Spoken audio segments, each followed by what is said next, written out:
Isipin mo to. Nagreklamo ka sa trabaho na meron ka habang yung trabaho mo ay pinapangarap ng iba. Minsan naiinis ka sa anak mo sobrang kulit. Pero yung iba, nangarap na magkaroon ng anak. Hindi mo gusto yung bahay na meron ka. Pero marami ang nasa kalsada. Wala mo lang matuluyan. Minsan gusto mong bawiin yung sarili mong buhay. Pero yung iba, gagawin ang lahat para lang mabuhay. Minsan kaya hindi ka masaya kasi hinalab mo yung mga bagay na wala sa'yo. Alam mo, subukan mong tumingin sa paligid mo at makikita mo na napakadaming bagay na meron sa'yo na pinapangarap ng iba. Huwag mo kasi hanapin yung mga bagay na wala sa'yo.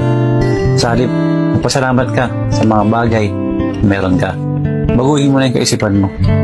Dahil hanggat hindi mo binabago yung kaisipan mo, hindi ka magiging masaya.